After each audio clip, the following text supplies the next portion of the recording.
like to acknowledge that we are meeting today on Indigenous land.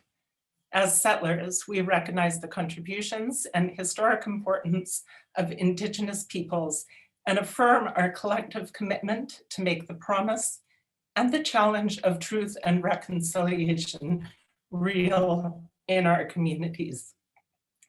Today, I'm calling in from the unceded territories of the Snayaks, Secwepemc, Ktunaxa, and Syilx people in the lovely community of Revelstoke, BC.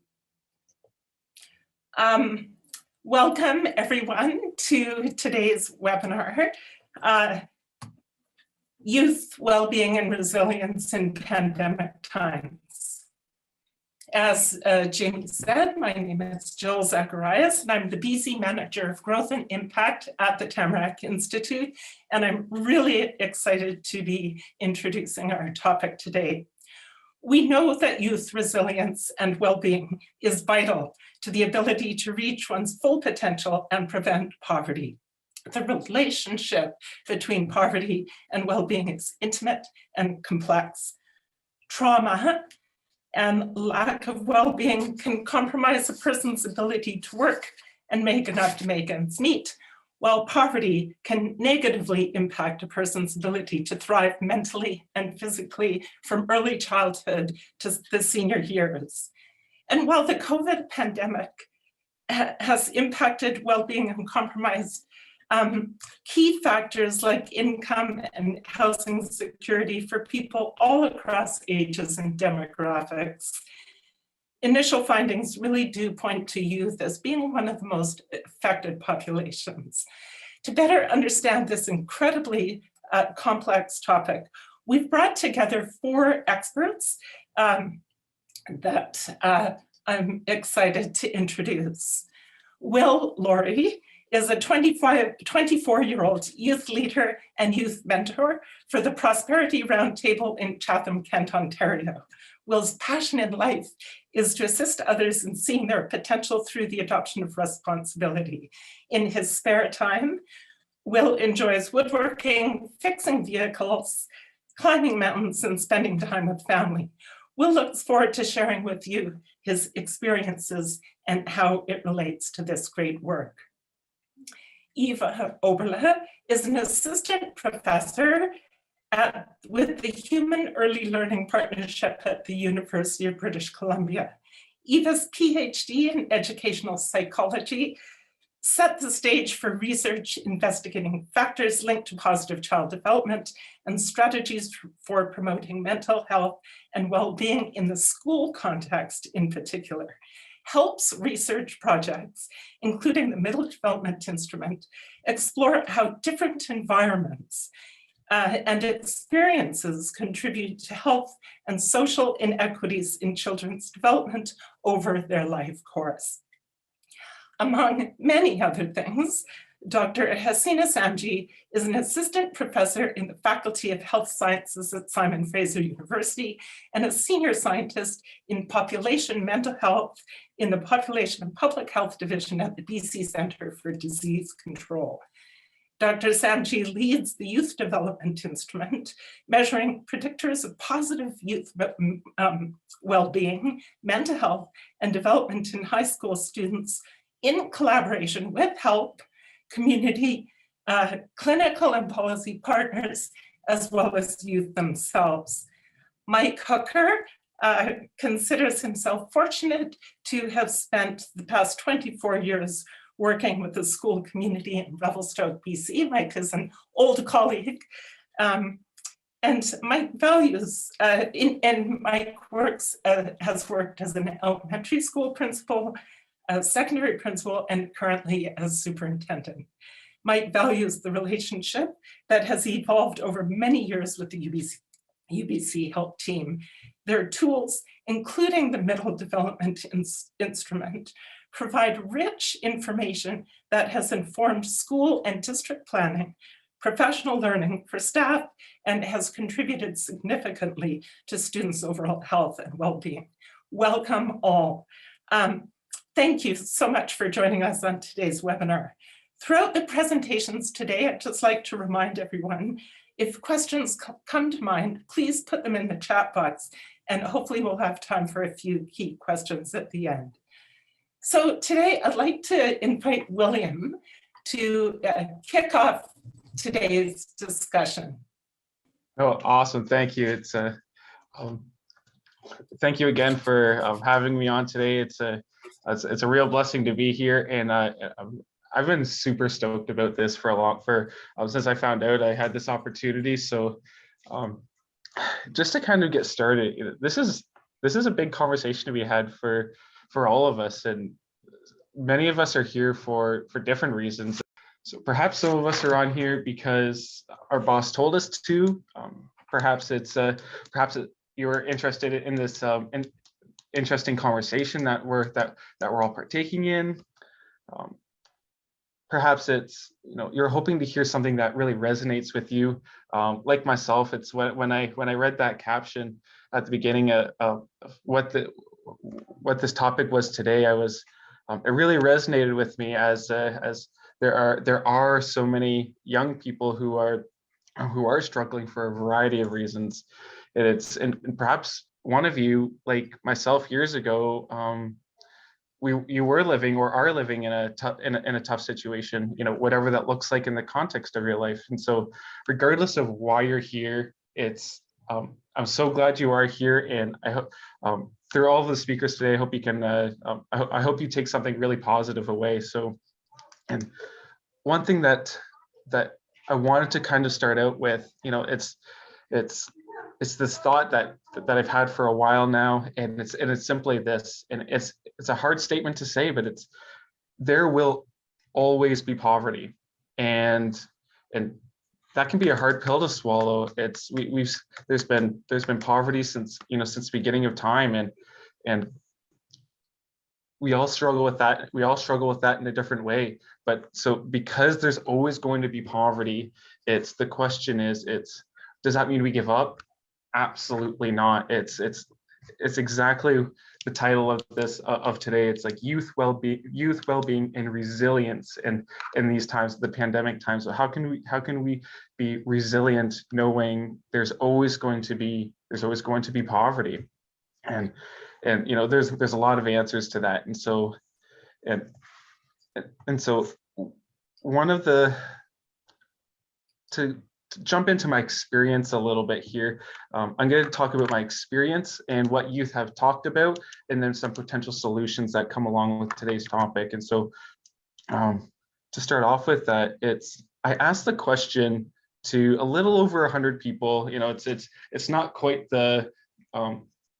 it's not quite official when it comes to learning what all society has to say, but I asked this question, and the question was simply this: what are relationships? And I had a wide variety of answers, 30 plus answers. I have them written down and on my computer here somewhere. But just to coin off a few, some of these answers are, relationships are tough. Relationships are great. Relationships are necessary.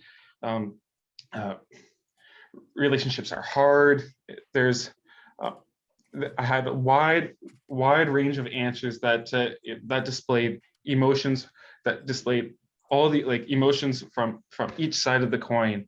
And so when I was thinking about that, and the answers that I was getting, and the stories that I was getting along with that, the word that came to me was the word raw. And why did raw come to me? And it's relationships are raw. Like, they're real, they're difficult, they're fun, they're exciting, they're all these things that everyone talked about. And I made this, and when I thought about it, it really made sense to coin it such as this. And so what does raw mean? And so the R for me, I said R stands for relationships, and think of it as a hierarchy of importance. And so R stands for relationships. Relationships come first.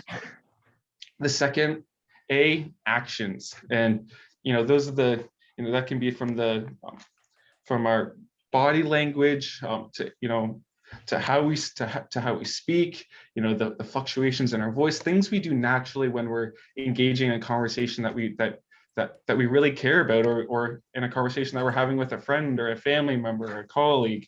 It's those kind of things. And the last one is words. And so the reason why I put words at the bottom, it's when I'm talking with people read my body language, and the way we talk with each other, it is more nonverbal just because of our body language. And so think of that as that hierarchy that I was talking about. So relationships are raw, they're difficult, they're fun, and they're all these things. So relationships are raw, relationships, actions, and words. And so, and through this process, through the years I've been asking these questions,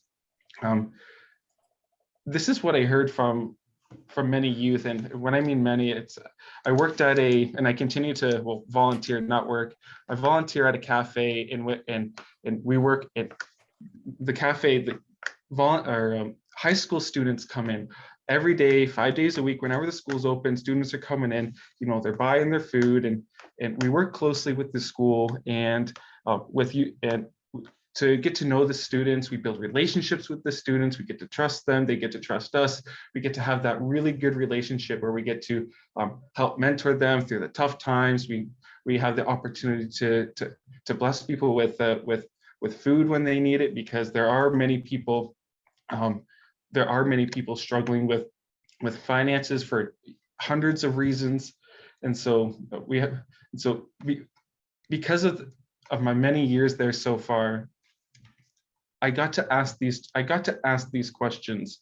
I asked them, it's like, what do you want to do when you graduate high school, or what do you want to do later on down the road? Or I don't really like to use the word so much career. I have found that it intimidated, maybe that might not be the best word, but it's the best word I can come up with so far. It intimidated a lot of people, because the stats are coming out, and they're saying that many of us, including myself, we're going to have many jobs, many different careers as we get older. And so people, the young people, they were correlating the word career with one thing for the rest of time, until they retire, and it's just not realistic. So I just simply asked them, what did they want to do? And more times than not, I simply had this answer: I don't know. And I just kept hearing that same answer over and over and over. And this wasn't because the youth, the young people, the young adults, young men and women didn't have time to answer the question. It's these were people I had good connections with, a good relationship with, and they answered, and they just said, I don't know. And another thing I always hear, and maybe many of you are resonating with this, they always say, I'm bored, there's nothing to do. And I kept hearing these things over and over and over. And the youth, the young people that, at one time, including myself, that I was hearing this from, it wasn't just from people who had lots of money, with a great family, or with a family who has lots of money, but they're having a really hard time at home, or it wasn't with just with families who have little money. It wasn't just with the popular kids or the unpopular kids, the teenagers, young people, young adults, however you like to coin the term.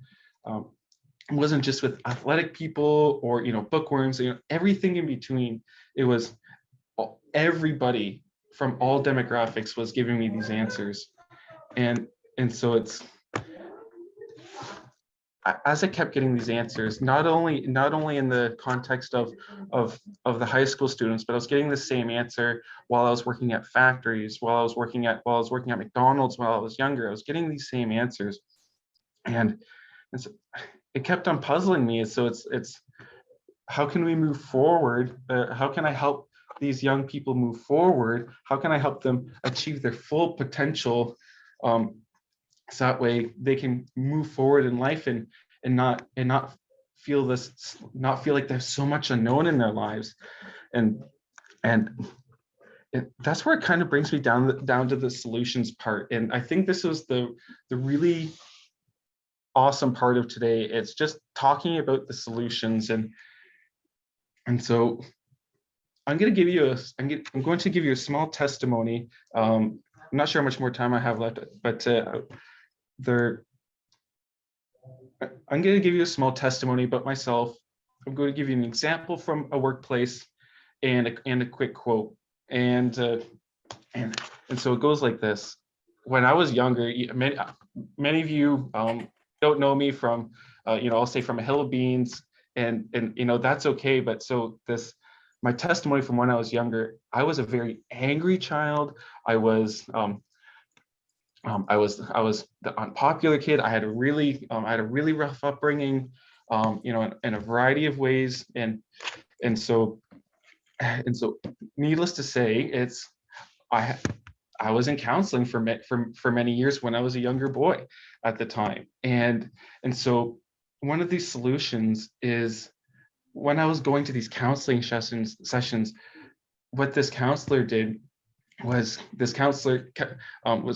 kept asking me a lot of questions, the stuff that's going on, a lot of good self-reflection questions. And that's a key point to take on here is that word self-reflection. And so, and what he helped me understand was that I had things in my life, even in the midst of all the uncertainty, within all the chaos that I was living in, that I did have control with certain aspects of my life. And at the time, that aspect for me, I was able, if I wanted to, and with the right help, to control my anger, because like I said, I had anger issues. And so I kept that, as for years after. I kept on asking myself, it's what in my life do I have control of? Whether it be limited control, a lot of control, a little bit control, what do I have control of, and how can I use this to not only try to put myself in a scenario where I can be more resilient, or I can achieve more of my full potential, whatever that means for each and every single one of you, because each and every single one of us, we each have a very different personality, and so that really ties in with what's called the Big Five, and I'm not going to dive into that. It's not necessary for today, but what I did have control of my life at the time, again, like I said, I had control over my anger. I had control over what I spoke. I had control over how I did in school at the time. Although it was difficult because of my chaotic upbringing, I didn't have that structure in my life to do well. But I had the mentor in my life who I sought out, and I had the resilience to try to make it through as best as I can, even though it was super difficult. And so the second example I have here, this is just recently too. It was I do supervised visits once in a while where family comes in, and we have to watch the parent their child for an hour or two a week. And this child didn't want to leave. And so again, it ties back into this. It's I got down to the kids, to the child's level, and I convinced him to understand what he had control over. It's like, regardless, he had to go, but he had to get his boot and his coat and his hat on. It was cold outside. And so it all comes down to control, what he had control over in his life, regardless of all the chaos that was going on. And there's this quote that I like to use a lot, and it really helps with understanding not only yourself, but understanding others who are in difficult scenarios because of pandemic times. And it helps with making a really good connection with people. And so this quote is way older than Carl Rogers, but it's the one I like to use the most. He said, "We think we listen, but very rarely do we listen with real understanding, true empathy. Yet listening of this very special kind is one of the most potent forces for change that I know. So to keep that short, and what I remembered was listen with the intent to understand, not to reply. And so it's the more I made life less about myself, let go of that ego part of myself, and desire to help others within the context of that I could, not only my education and desire, but my personality as well. It's the more I understood this, listen with the intent to understand and not to reply. It's Thank you. perfect. No problem. Thank you very much, everybody. Thank you so much, Will. We just value your experiences so much. And I think that it really grounds us kind of in kind of the work that we'll hear about now. And I'll turn it over to Eva. Okay, thank you very much, Jill. And thank you, William, for sharing your experiences from your own life and also from your work with youth. Thanks a lot. Okay, I would like to acknowledge first that our research that I'm sharing here today, and that also Hasina Samji will be sharing, was conducted on the lands of the Coast Salish people, and this includes the unceded territories of the Kwantlen, Stolo, Musqueam, Squamish, and Tsleil-Waututh nations. And the work I'm presenting is also not a one-person project. It was done collaboratively with lots of researchers, knowledge mobilization experts, and data scientists that help. And I'd like to acknowledge the funders that supported this work. So this is an overview of the child health monitoring system.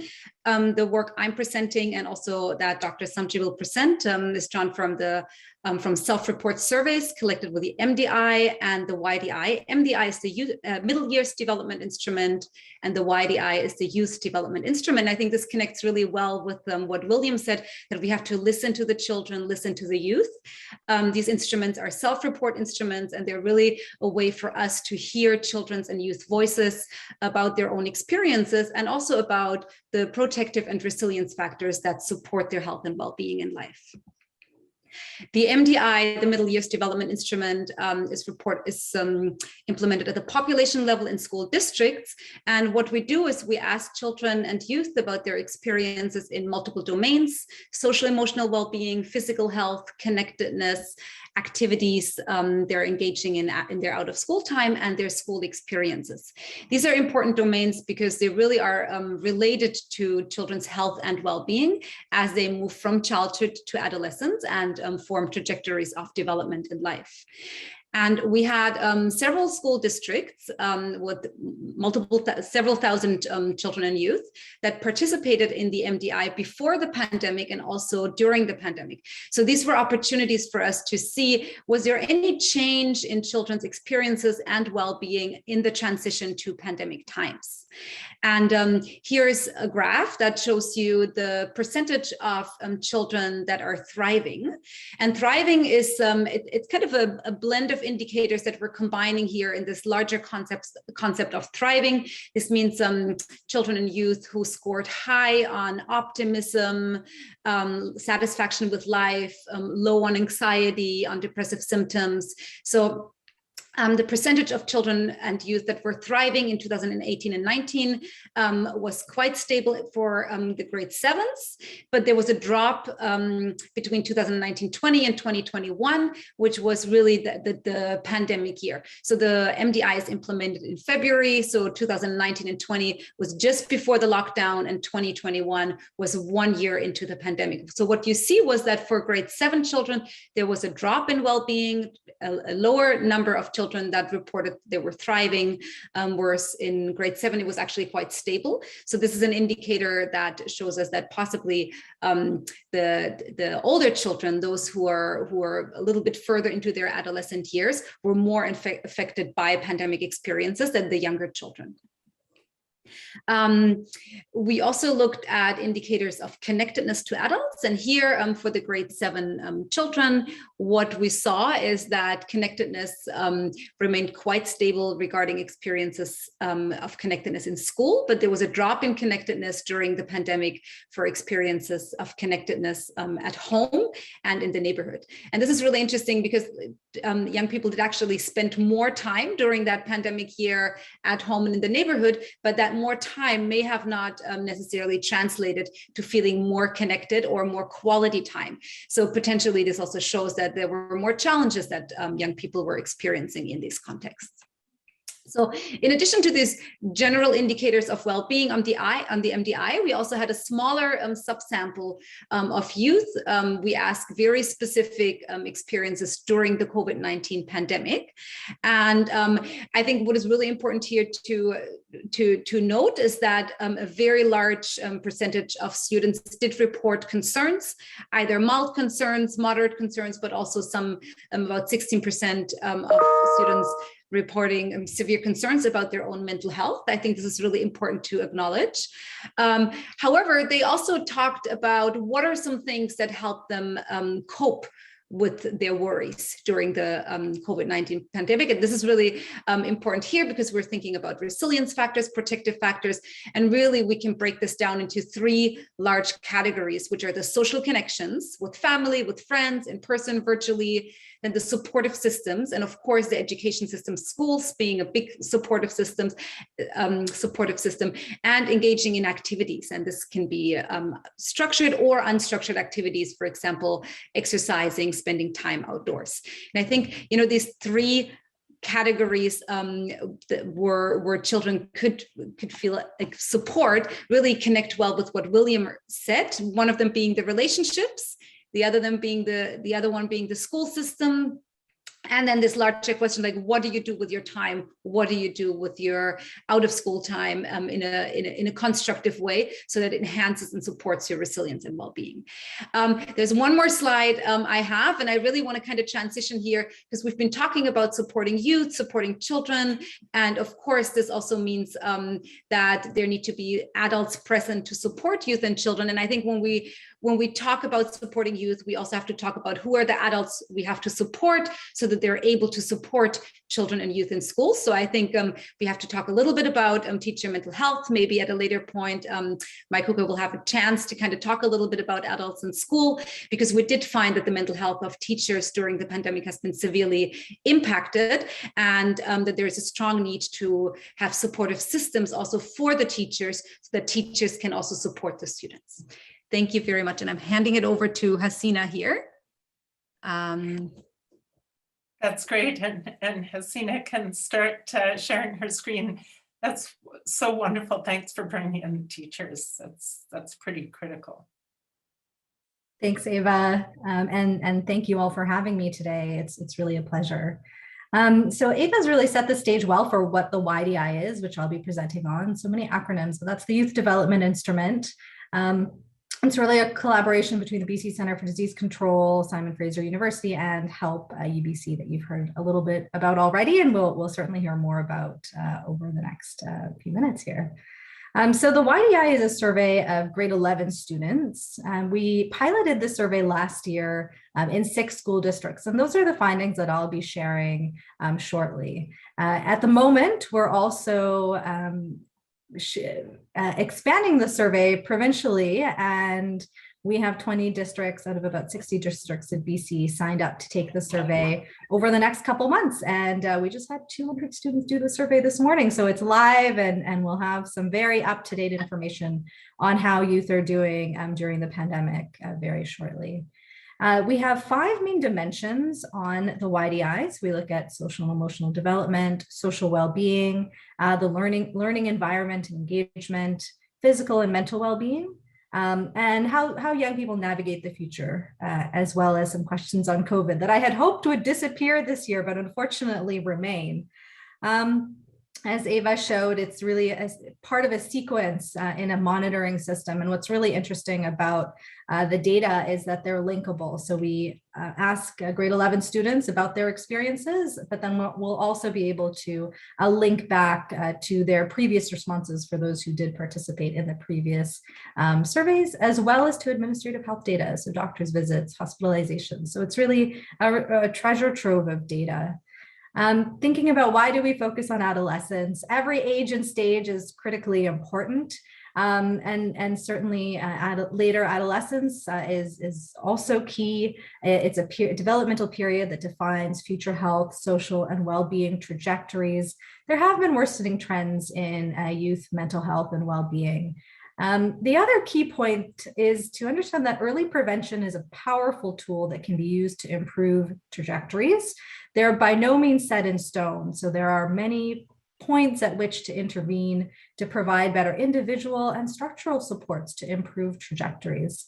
And here's a bit of a snapshot of all the districts participating in the YDI in the upcoming session that we've just entered, and a bit of a recap again of these 5 main dimensions that I'll be sharing data on today.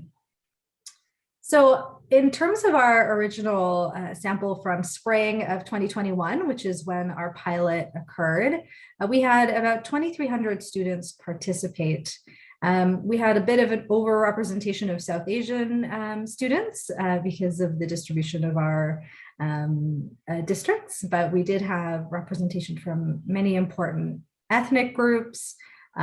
We had 15% of our sample who were immigrants, and we've added in questions about refugee status. So we'll be able to pull our results apart by those types of variables in the future. And we do ask about family affluence to understand the impact of socioeconomic status on some of the variables that we look at. So here are our findings related to social and emotional development. I'm just thinking back to some of what Will said, those individual skills on emotional regulation, anger management, those types of individual level skills are really important. And they are something that we look at quite closely when we want to understand longer term outcomes across mental health and other types of outcomes. So we looked at things like optimism, where 2 in 5 students felt positive about their lives and their future. 1 in 3 felt they had a meaningful life, or purpose and meaning. I'll also highlight only about 50% reported having sort of good self-esteem. So these are some of the things that when we say, okay, maybe these are areas where we can work on a little bit in terms of those individual skills and abilities. When it comes to social well-being, one of the things we were keen to ask about was experiences of discrimination, especially in the current context. And we found that 30% of students had reported that they experienced discrimination at least once a week, which seems relatively high. And it was for a variety of reasons, including age, gender, their physical appearance, as well as their race. Many felt close to their caregivers, which is positive because that's one of the key predictors of well-being. Because of the age and stage that we're looking at, we also looked at relationships with friends, which is also a really key determinant.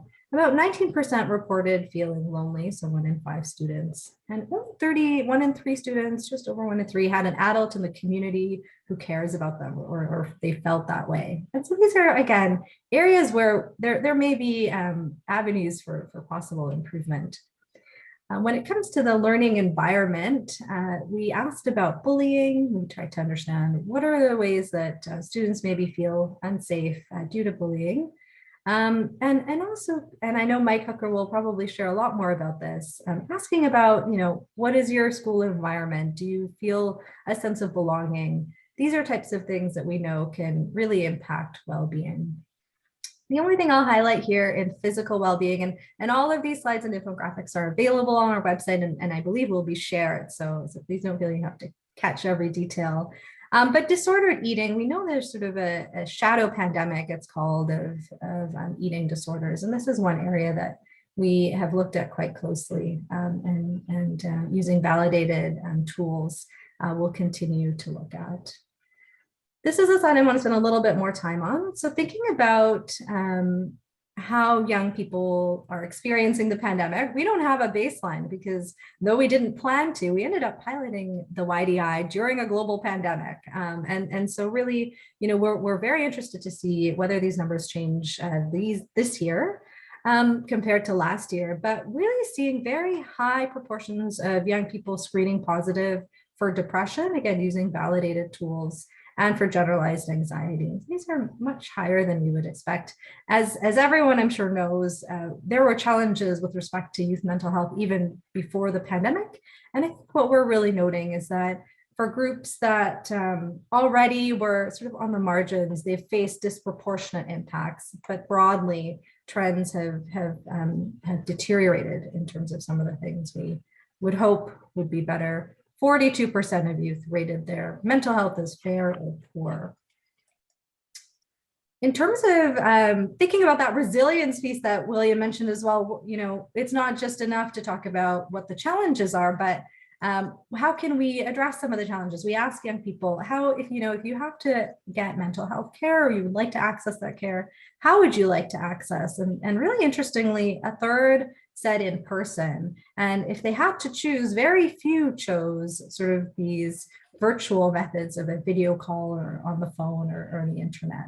So that's important to note, I think, as some of us are moving to more virtual options. A third of young people, or just over a third, said that they didn't seek mental health help, even though they thought that they needed it. And some of the reasons were that they thought they could self-manage it, but some were afraid of being judged by others, didn't think the help would be beneficial, didn't know where to get help. So there's really scope, I think, to think about mental health literacy and stigma reduction. The last section before some of our COVID findings is on navigating the world. We're really interested in understanding sort of the dual impacts of things like the climate crisis on young people along with the COVID pandemic, and thinking about civic engagement and gender equality and concerns about the future. And so what I'll just highlight is that young people really selected climate change as one of their top 10 global concerns. And I think that's really important to note. So young people really do care about what's happening in the world beyond themselves, especially at this age. And that can lead to greater challenges when they don't have the ability to vote, for instance. But they're seeing things that they're probably not happy with happening in the greater world around them. And I'll end with some COVID-related impacts. So I had mentioned that many young people noted that their mental health was fair or poor. We also asked them to provide a sense pre-pandemic for these 4 different domains. And you can see that particularly for mental and emotional health, there has been sort of this deterioration of mental health according to young people's perceptions of their own well-being. So that's really, I think, important to note. Worries related to COVID. What were young people worried about? Well, they were worried about their future. Half of them were worried about their future. They were worried about how their lives would be affected, their academic performance, their families, and being stuck at home. And remember, this was in spring 2021. So always important to note when these results are being, or when these questions are being asked, because the pandemic has been dynamic, of course. And then lastly, thinking about coping strategies. So again, speaking to that resilience piece, how can we support young people? What are they saying is helpful for them in times of distress, like the COVID pandemic, for those who do find it distressing? And really noteworthy, I think, is spending time outdoors. More than half said that really helped them cope with distressing events. And similarly, physical activity and exercise, and then, of course, connecting with friends and family and extracurricular activities as well. Playing with a pet was an option provided by our youth advisory committee. So we'll just end there with some key thoughts that to effectively understand the impacts of the pandemic, longitudinal measurement is really important. A measurement just at one point in time may not capture the dynamic nature of the pandemic. Our findings have identified some worrisome trends, but also some opportunities for both targeted and universal supports. And lastly, youth voices are very much needed. Here is our Youth Advisory Council for the YDI that we meet with monthly, and they've really provided feedback on every aspect of our study, as have our YDI Prevention Policy and Practice Advisory. I'll stop there. Thanks very much for your time and attention. Wonderful. Thank you so much, Hasina. That was such rich information. We've got some questions coming up in the chat, which we're keeping track of, but we'll move directly. If you'd like to stop sharing your screen, we'll move directly over to Mike. So that's a great set the stage to move into the school environment. So Mike, please go ahead. Remember to unmute yourself. Excellent. I believe I'm unmuted, and I believe you're seeing my opening slide, listening and responding to student voice. Perfect. Absolutely. Great. Well, it is for sure a pleasure. I think this flows really nicely from Will and Eva and Hasina in terms of a practical approach to what our Revelstoke experience has been, and how we believe that our focus on connectedness and student voice is contributing to our students' ability to thrive in a pandemic. And while this comes through through a school lens, I think the key steps are applicable in kind of any social sector, with a focus on supporting health and well-being. And in our case, that is listening and responding to student voice. We certainly agree with Yuri and the UBC Help Team that every child requires someone who is absolutely crazy about them. And when we began our focus on student voice and connectedness many years ago, we didn't know that we were actually doing some prep work for a pandemic. But using the tools like the MDI, we've set meaningful conditions for student voice. A grade 11 student I was working with early on in this process many years ago, looking through MDI charts in preparation to work with grade 7s, said, I think it's really cool that what we say in these surveys actually matters. And I think that's where Hasina left off, was we need student voice. In my short time, I'd like to share kind of 3 key areas that illustrate one path to meaningful student voice.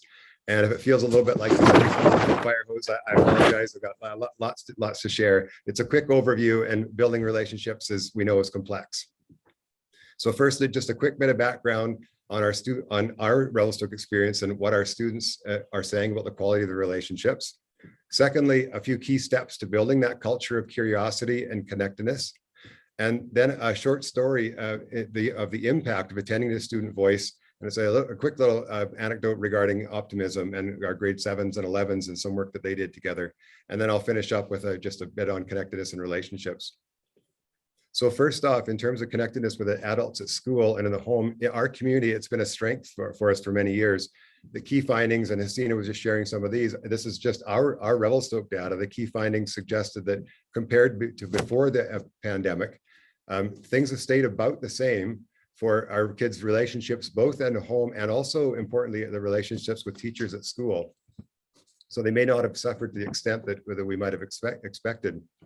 And in fact, on the bottom left-hand side of that screen, we're seeing that almost 90% of our grade 11s were still able to identify 5 or more adults who they believe cared about them at school. And in terms of the support and the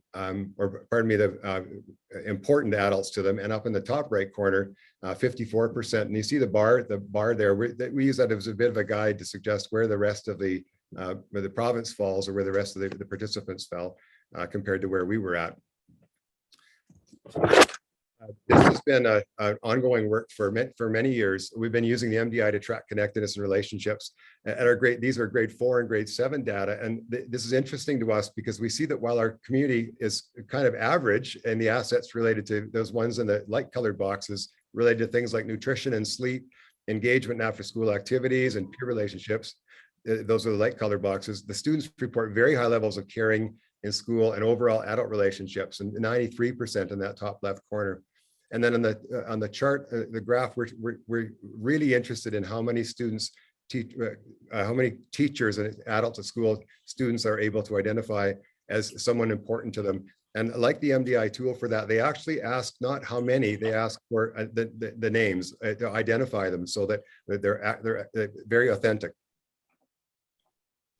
The UBC Help Team has well established that strong social connections are a better predictor of well-being and adulthood than academic achievement. And this is really important for an educational, thanks Will for nodding, this is really important for schools to understand. And I'll show you a little bit about how we've managed to focus on health and well-being first and foremost before academic success and achievement. And when we consider that our youth may be more protected from the impacts of the pandemic because of their experience in our community, it's hard not to look at these indicators on the left-hand side that suggest that children in Revelstoke, youth in Revelstoke, are experiencing high levels of connectedness at school and in the neighborhood and at home relative to other students in the province. Now, there are no doubt other key factors that have contributed to this level of connectedness, but there are, I believe, 5 key areas that have contributed to our success. And the first is a consistent messaging over time. So this is just a quick look at a newspaper article that in our community that highlighted our use of the MDI and our focus on student voice and our goal to promote health and well-being. And when the broader community is aware of our focus and that importance we place on student health and wellness, it supports our staff focus and continues to contribute to the momentum we have around ensuring relationships are strong. And then that message needs to be followed up with setting goals and expectations for ourselves. This is a clip of the first piece of our district plan for student success. We have goals related to literacy and numeracy and school completion, but they come well after we attend to the health and well-being of children.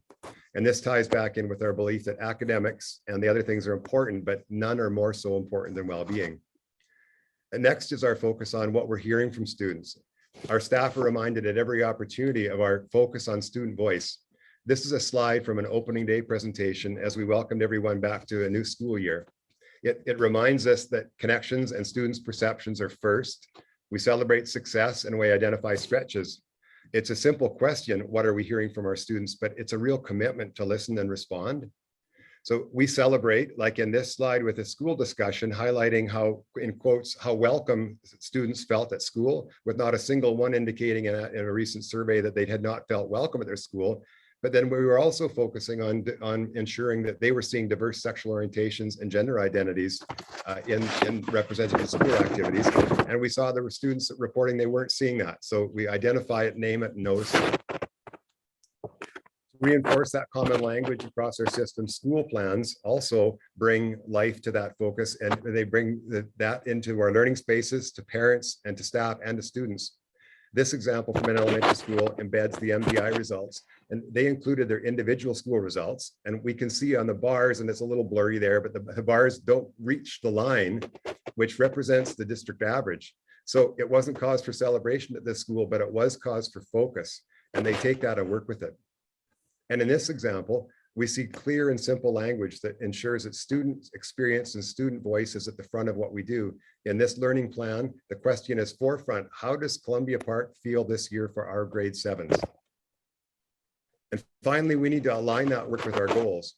Resources and projects and professional learning opportunities are connected to student voice so that we can spend precious time addressing areas of need rather than areas that are already a strength. From a planning perspective, we can consider how focusing on strengths, like for example, in this case, if strengths and empathy, can support our efforts to attend to sadness, which appears to be a bit of a stretch, and a stretch being a nice way of saying it's a weakness and we need to attend to it. So activities like this one, where students are unpacking the MDI results, work because staff and students know that it's a valued use of time. Here they're responding to 3 questions. What do you notice, and what do you wonder, and what can you do? The exercise itself is empowering, and an interesting example of this came from work we did with grade 9 and 10 students, and I'll just take a moment to describe this. These are graphs from previous years. We're talking to a meeting with grade 9 and 10 students just pre-pandemic, and sharing with them the results that the results of their grade 7 year. And the obvious question that came up was, well, why the big discrepancy in the levels of thriving between one group and the next? So what could make one group indicating the thriving level so much higher? So we broke that apart, and the slides, and these are just actually the slides that we used to facilitate the conversation as they went back to actually grade 7 students to talk about their own experience. And they looked at their levels of self-esteem, and seeing that from one cohort to the next, there was very little difference. In terms of happiness, there was very little difference. In terms of absence of sadness, again, there was very little difference, but a little discrepancy. In terms of their adult relationships at school, again, very little discrepancy, very high levels of connectedness at school. And when we got to peer belonging, we noticed a little bit of a difference, and this created conversation that where students were recalling some social drama and those sort of things, and that was a conversation starter. But what really hit us was this one, which indicated a 25% difference in their thriving levels related to optimism. Now, knowing that most of you are working with children, youth, and adults, many of whom will have a difficult time navigating systems that often unknowingly create barriers, you can see how this knowledge could impact our decision-making in all kinds of areas and obviously help us empower youth.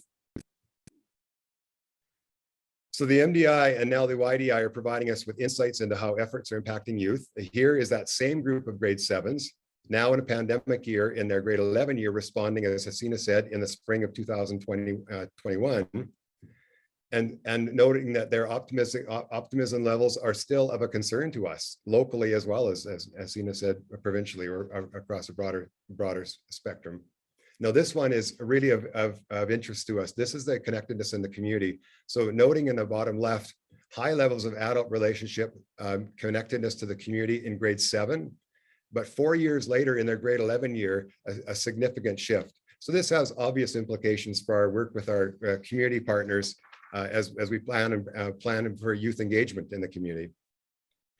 And finally, for our staff, staying committed to student voice, we see that pattern of sustained higher than average levels of connections in schools. You hear that group of grade 7s responding again as grade 11s, noting that even through a pandemic, which is straining this, it makes it even more critical we attend carefully and intentionally.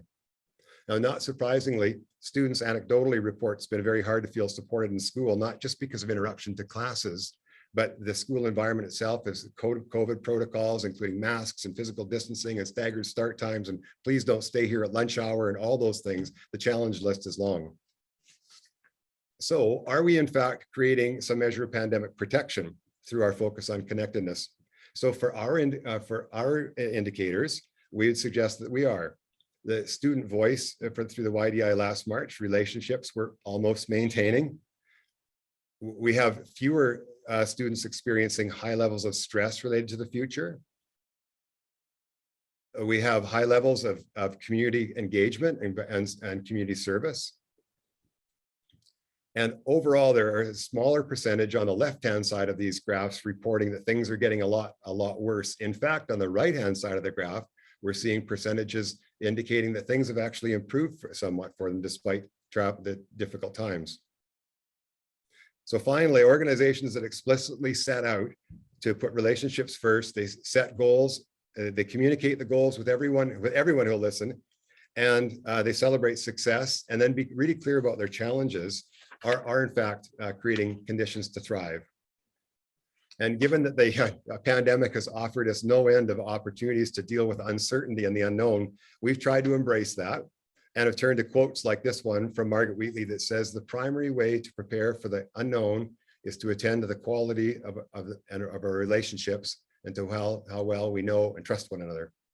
So thanks for listening. I hope that you are finding in your work the opportunity to listen and respond to one another. And thanks, Jill, for this opportunity. Thank you so much, Mike, and Eva and Hasina and Will. I just think such a well-rounded, such a wealth of information. And I think, the whole concept of optimism is so critical, because the pandemic and the double whammy of pandemic and climate change has made it really difficult to be optimistic for our youth, I think. And so, getting back to what you said, Will, it's how can we all work together to really engender a positive a situation where youth can feel empowered, where they feel in control of their lives. And because I think if you feel in control of your own life, it can make you feel that you have some participation in the future as well. So we had a few questions that have come up in the chat. I think we have, we're running out of time, but I feel like the questions were answered in the chat. We have one question that just said, how did you get the students to, how did you get youth to respond to these surveys? And I think maybe Mike, you could answer that, because it ties in with the work that you've been just making it a priority in the school district to get the youth voice and ensure it's. And I guess that was the key to the students saying, you know, that comment from her that said, it's really cool that this matters. I think it was really critical that we share information always whenever we're asking students for feedback. We share back to them what we heard. And that's why the help team tools have been so helpful for us, just in terms of literally, those are very user-friendly graphs. Kids understand them. They go right back to them. So I think that's the most important key, is showing them that it's valued. Yeah, totally critical. Will, do you have any last words that you'd like to add? We're just about to wrap up here.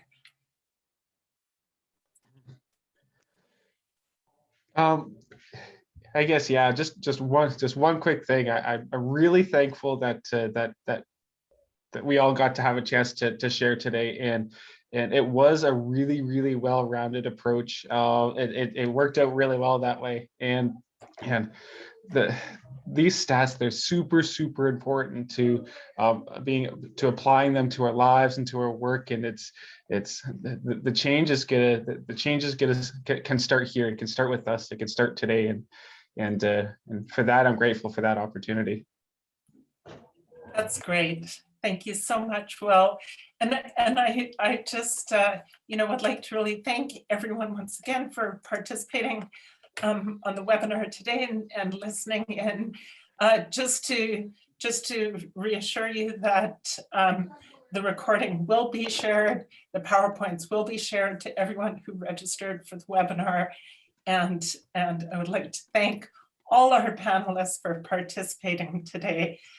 Just for those who are interested in poverty reduction, we do have upcoming webinar that I'd like to share. Canada has just produced another annual report card on poverty, and this webinar will be in both French and English, so it'll be bilingual. So that's February 16th at 12 p.m. Eastern Standard Time. And to register, please visit tamarackcommunity.ca and have a look at our webinar page. So thank you very much, everybody, for attending today. Thank you, Eva, Mike, Will, and Hasina. Rich information. Having that locally relevant data is absolutely critical to developing accurate strategies and listening and empowering our youth voice.